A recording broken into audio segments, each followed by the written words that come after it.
Diputada Carrió. Gracias, señor presidente.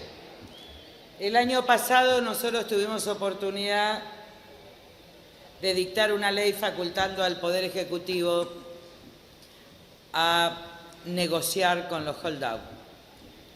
En ese momento dije expresamente que salía en todos los diarios en la Argentina de que la Suprema Corte de los Estados Unidos hiciera lugar al recurso extraordinario planteado por la Argentina.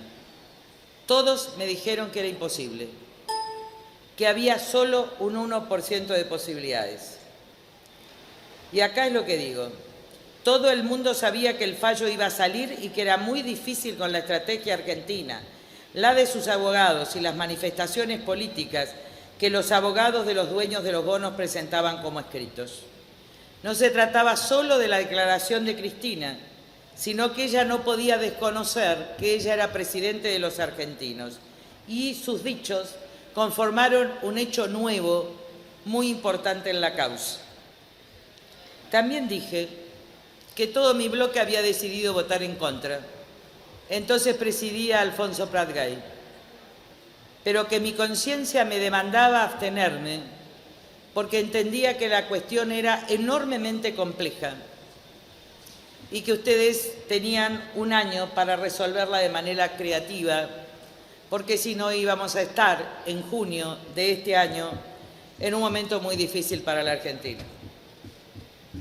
Segunda cuestión, seguí paso a paso desde el 30 de junio, todos los días las negociaciones, los dichos de Kicillof, pero en paralelo las negociaciones de Capitanich, a tal punto que obran en mi inserción las dos cartas documentos que tuve que mandar a Fábrega, porque un martes a la noche el jefe de gabinete convocó en Puerto Madero a una reunión a los principales banqueros de la Argentina, entre ellos Oraldo Brito.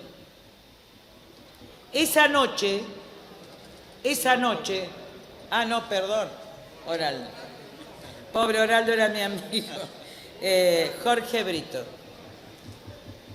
En esa reunión estuvieron grandes empresarios y la mayoría de los bancos en la Argentina, incluso creo que estuvo Frigerio por el Banco Ciudad. Alguien me avisó que la negociación era la siguiente: 100 millones ponía Brito, 100 millones tenían que poner los otros bancos y 400 millones iba a poner Cedesa, que es el fondo de garantía de los depósitos que pagan los ahorristas. Esa mañana intimé a Fábrega para que no toquen los fondos de Cedesa. Y este hecho fue escandaloso. Iban a entregar la Argentina e iban a pagar con los fondos de garantía de los ahorristas. Este hecho fue expresamente reconocido por Kicillof y por la señora Presidente el lunes posterior. Después intervino el JP Morgan. A uno le puede gustar o no gustar el JP Morgan. De hecho, nosotros lo tenemos, la única investigación de deuda que tiene esta Cámara la hicimos en la Comisión de Lavado. Pero el JP Morgan son los Estados Unidos. Cuando estaba todo arreglado, se entrevistaron con Kicillof un miércoles. Y al otro día la Argentina demandó ante el Tribunal de la Haya a los Estados Unidos. Es decir, que la voluntad de Cristina Kirchner y de Kicillof fue romper toda posibilidad de acuerdo. En consecuencia, voy a ir a esto. ¿Se está queriendo arreglar o se está queriendo romper? Y este es el metadiscurso. Cristina Kirchner quiere romper. ¿Se sabía que algo había que hacer con los holdout desde el año 2006? Sí. ¿Sabe lo que decía Ann Kruger, presidenta del Fondo Monetario en el 2006?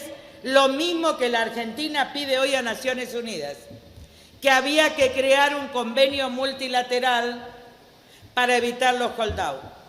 ¿Sabe lo que decían de Kruger? Que era un buitre. Miren, si hubiéramos iniciado ahí en el 2006 este procedimiento ante Naciones Unidas, no tendríamos los problemas con los holdout, porque efectivamente se hubiera dictado el convenio multilateral propuesto por el Fondo Monetario Internacional. ¿Cuánto se pagó al Fondo Monetario Internacional? 10.000 millones de dólares cash.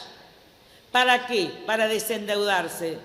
¿Y no hubieran servido esos fondos hoy? ¿No se sabía en el 2005 que íbamos a tener problemas de energía y que hoy las reservas del Banco Central están comprometidas casi en su totalidad por la importación de gas? Pero no solo eso, señor presidente, llegó el día 30 de junio y se dijo que no se iba a pagar.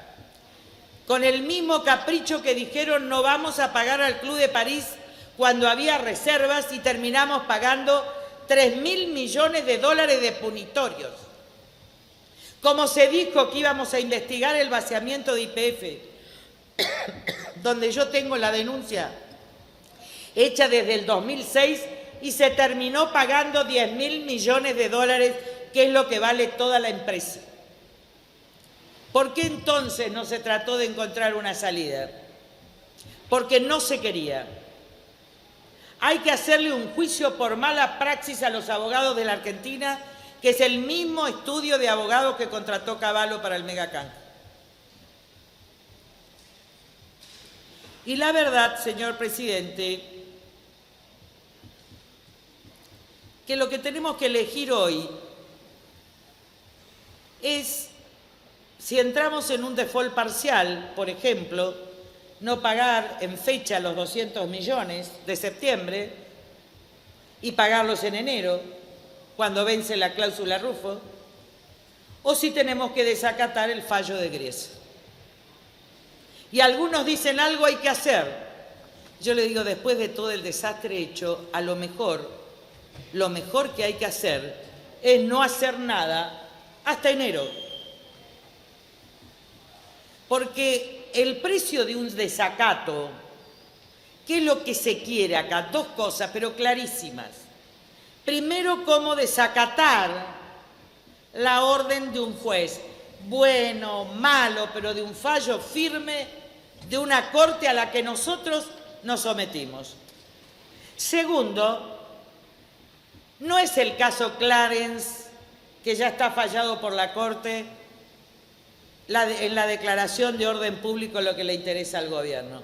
Lo que le interesa a la señora presidenta y a Kicillof y al jefe de gabinete es que con una ley de orden público ellos se eximen eventualmente de responsabilidad penal por lo que vayan a hacer.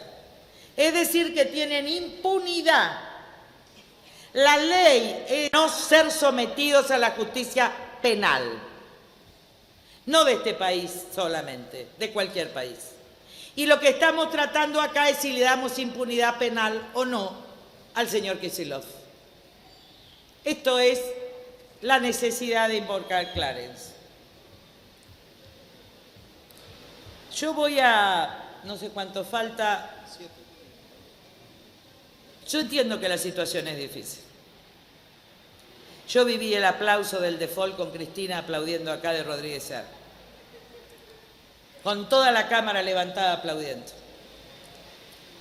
Y no es que yo quisiera pagar la deuda, pero porque en ese momento también decía que el hambre del pueblo exigía tomar las reservas y era necesario tomar la recaudación, pero no estamos en esa situación.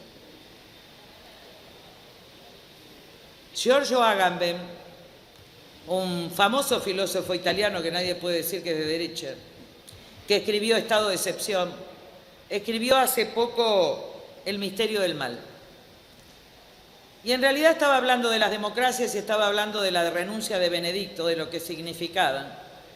Y decía que Benedicto había hecho ese gesto de renuncia en el mismo lugar de un papa anterior, porque no podía enfrentar el mal radical de la Iglesia, que era la anomia.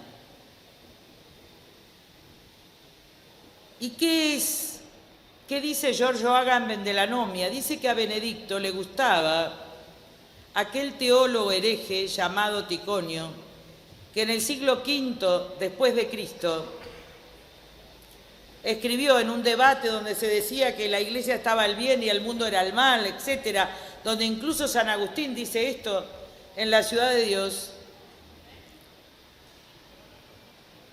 él dice que para Ticonio el mal crecía en todos lados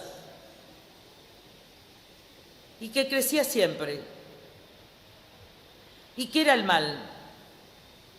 La anomia. ¿Y qué es la anomia?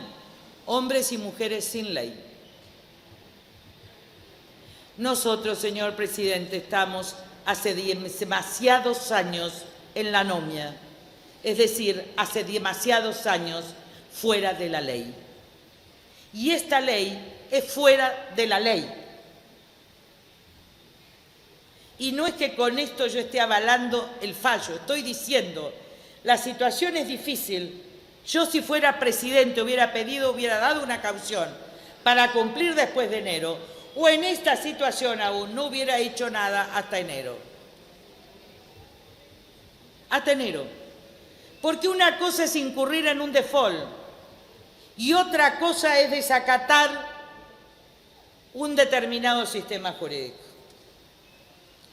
Y voy a terminar, quedan 4 minutos diciéndole algo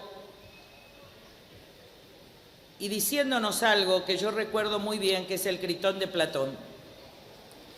Y ahí en el diálogo entre Critón y entre Critón y Sócrates, Sócrates había sido condenado por una sentencia injusta y condenado a la cicuta. Y Critón le dice, yo pago y soborno a los carceleros para que vos puedas vivir frente a esta sentencia tan injusta. Y Sócrates le dice que prefiere morir en la cicuta a desacatar las leyes donde nació y vivió. Eso se llama ética del cumplimiento de la ley. Y una ley de impunidad no es ley. Y una ley que agrava la cuestión es peor. Y es cierto lo de Naciones Unidas, pero lo que no se dice es que lo que se va a aprobar es para discutir durante la sesión que empieza el 18 de septiembre y termina en septiembre del año que viene.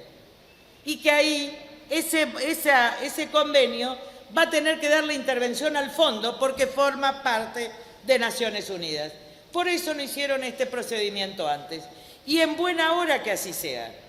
Pero lo cierto es que va a tener que intervenir el Fondo Monetario Internacional en cualquier convenio para decir si un país realmente debe o no. Nosotros, la coalición cívica, solo nuestro partido, no va a estar en la votación. Yo no quiero votar en contra. No quiero. Yo ya viví. Yo no quiero. Y me abstuve la vez pasada. Y no quiero estar cuando se aplauda esto. Decidí como acto político y decidimos no estar cuando esto se aplauda. Cuando me abstuve en el acuerdo con Irán, cuando voté en contra en el acuerdo con Irán, me tuve que retirar del asco que me dio el aplauso. Yo a ese asco no vuelvo, señor presidente, porque ustedes no tienen derecho a hacernos pasar vergüenza todos los días de su vida. Silencio. Gracias. Silencio.